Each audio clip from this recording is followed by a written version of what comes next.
Thank you very much, Laura. I think it would be good now to take a look at some of the questions. Do you have any of these groups set up already in public involvement?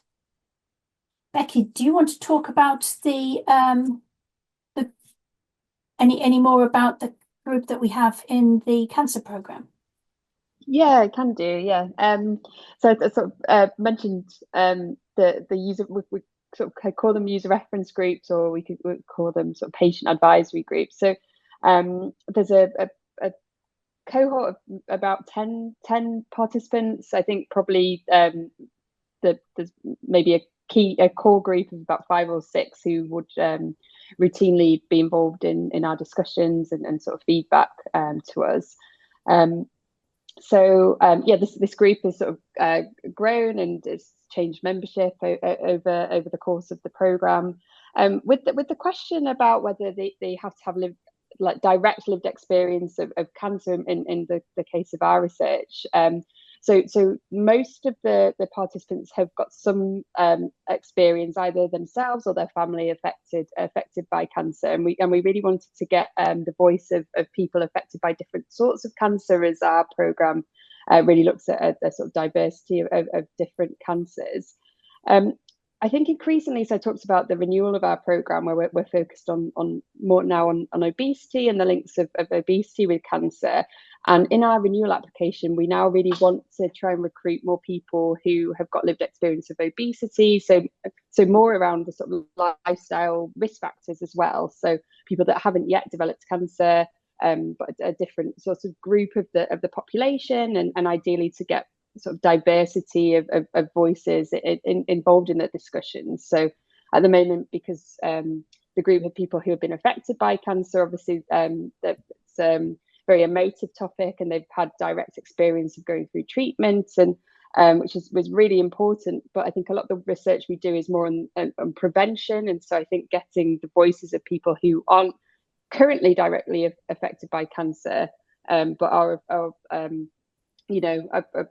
interested in potentially the preventative aspects and the lifestyle aspects is a really crucial element to the work we're doing.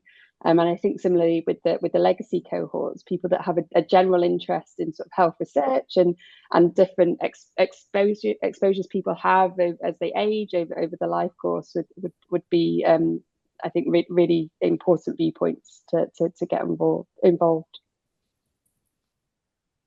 You did anyone else want to add anything about any of the groups we have already set up?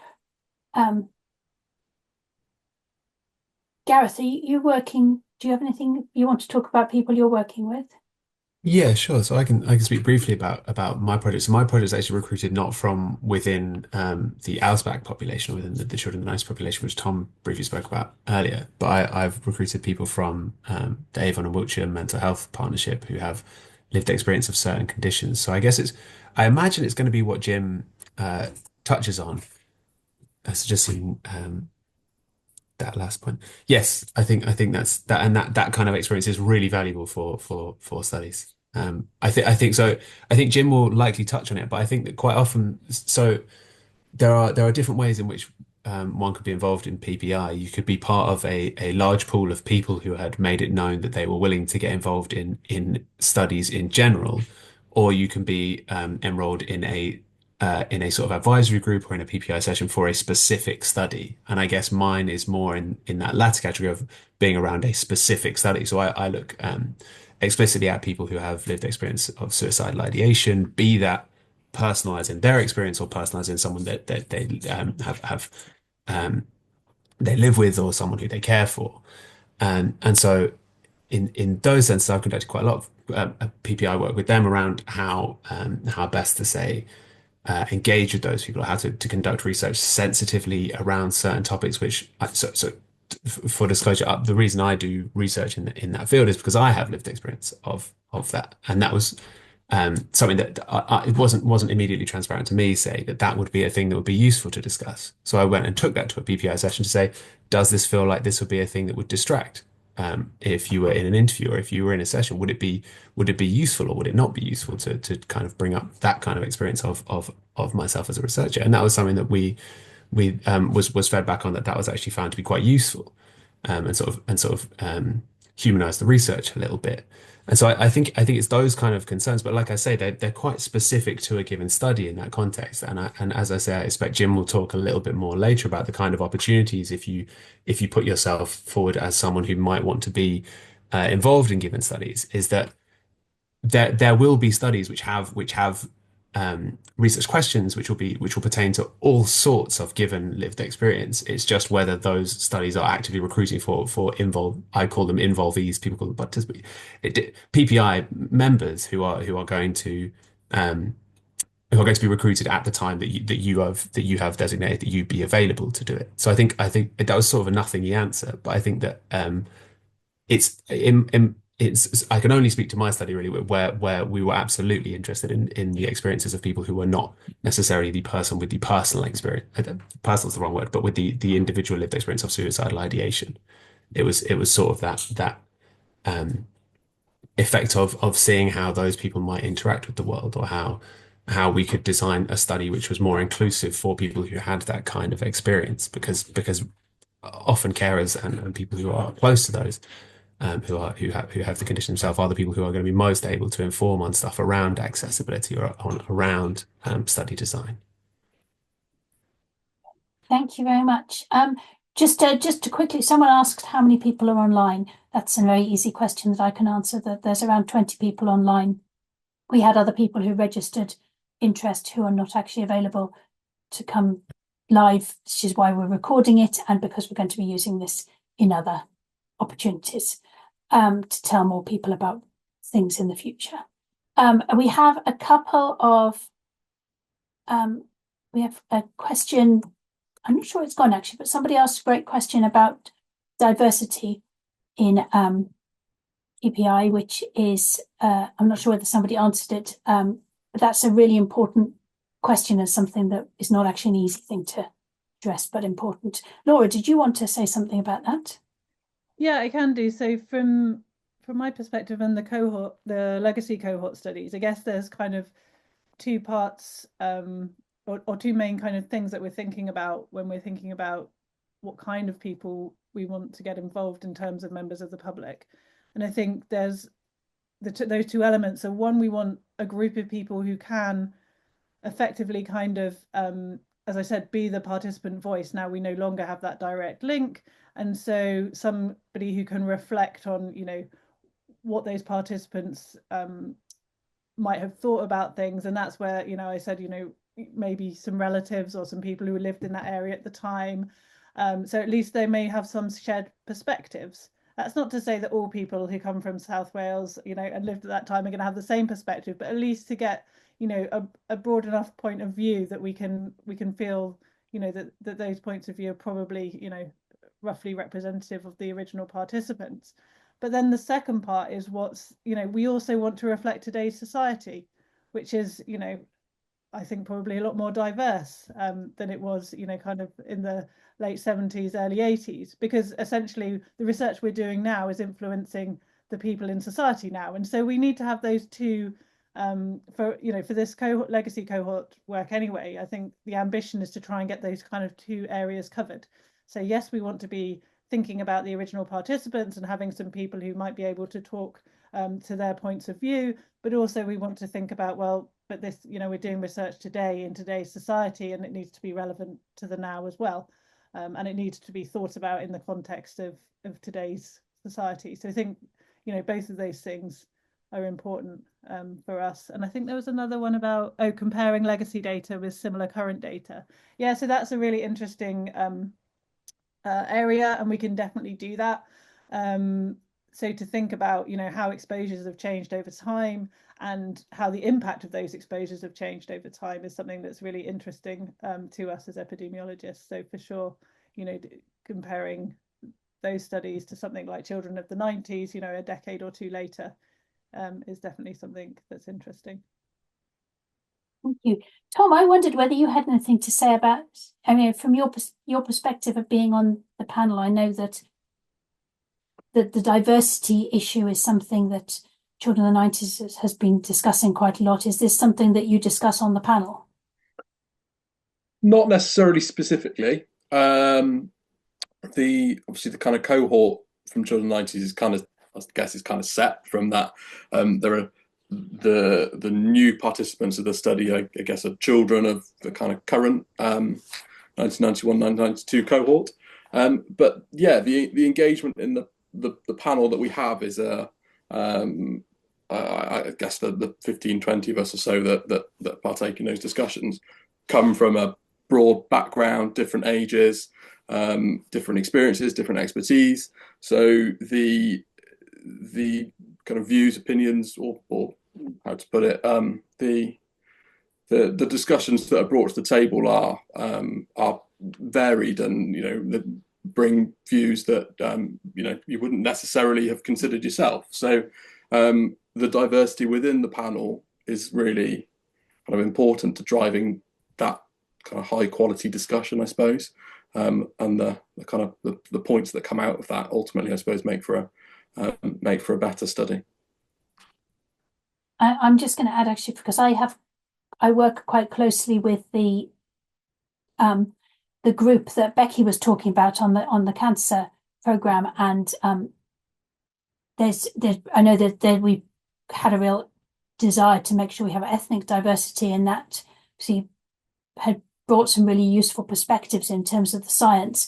But also my main role is around communication and engagement, and we have people on the group with different disabilities who've provided really valuable insight in terms of communicating in ways that's accessible for for people with different needs in accessing information. And that has been something that, I mean, from my personal kind of perspective, it's really helped my job, but it's also a really valuable different sort of diversity and importance of having these kind of groups. Well, actually, we've got more questions coming in. Yes, recognizing some people need to go. Thank you very much for joining, and we will be in touch again. Just going to introduce Jim to you, because some of the people have asked questions about how to get involved, and Jim is going to answer that question. Yeah, thanks, Sean. Hello, everyone. My name's Jim Houlihan. So I work in the integrative epidemiology unit, and I look after the group for it's basically a forum for researchers who want to kind of learn about and share experiences of public and patient involvement. I should also say very, very briefly that I was the public rep in my local NHS trust on their palliative care and end of life group for 6 years. And just a couple of things I want to kind of emphasize from that experience is, firstly, as a public rep, you do not have to be an expert. You aren't expected to be an expert, and it's actually a good thing that you're not an expert, because you'll be basically asking the questions. I used to find myself asking people who were very experienced nurses, senior doctors. I was often asking the question, why are you doing this? Why are you doing that? And initially you can feel a bit nervous about that, but that is precisely your role, and it's a very good role, because it helps researchers in this case. It gives them a kind of a taste of the real world. Not that they're not part of the real world, but it just gives them a reality check. So I can see Gareth is smiling. And also the unexpected. I had some unexpected benefits from that experience. So I was there to kind of help inform a strategy and policy. a very basic thing was I made two very good friends, one who I still go out for a drink with, so that's nice. And but I also got involved in some training, so it was overall a very rewarding experience. In terms of our next steps, so I think as Laura has very clearly said, so what we're looking for, so we're looking for two basic. So we've got two basic needs. So the first area that we're looking for is for people to get involved as public reps in the legacy studies. And also we are keen on being able to draw on the likes of people like you if you're still interested in studies going forward. So that's why we asked you on the form if you would tick if you'd like to tick a box to indicate that you are happy to be contacted in the future. So in terms of I think Laura has explained really nicely what we're looking for in terms of the legacy studies, and that is that are people, some people, or at least have a proportion of people who are representative of the cohorts that were studied. So it doesn't mean we have to have exclusively people from South Wales or Scotland or Speedwell or those kind of areas of Bristol, but we want at least some people from those areas who think they can reflect or represent the type of people who are studied.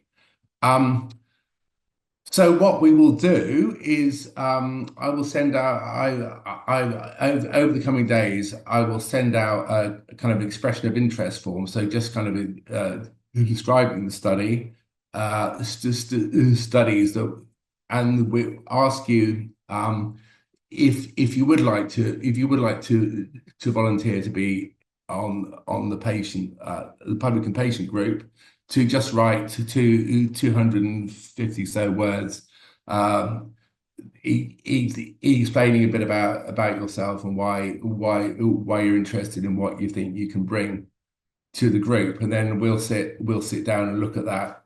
We're looking at for about 8 to 10 people in the broader group.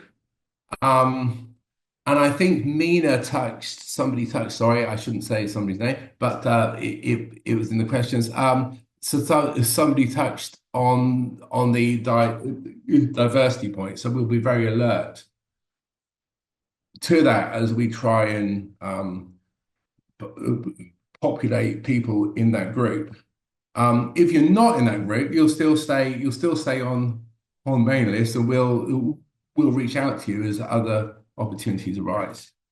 So I hope that's clear. And I should firstly say thank you very, very much indeed for giving up your time on a Tuesday evening. And yeah, so that's it from me. Any questions in the short time we've got left? Thank you. There's been no further questions have come in, but you have, I think, the email address from when Jim sent out the email. So if you have any questions afterwards or want to discuss things further with us, then please do use that email address. Also, please do tell other people when you get the invitation, if you want to pass it on, then please do so, because it's not exclusively people who come to this webinar and nothing else who get to be involved. But thank you very, very much for joining us today. Thank you to our speakers, and thank you to all of you. We look forward to working with you.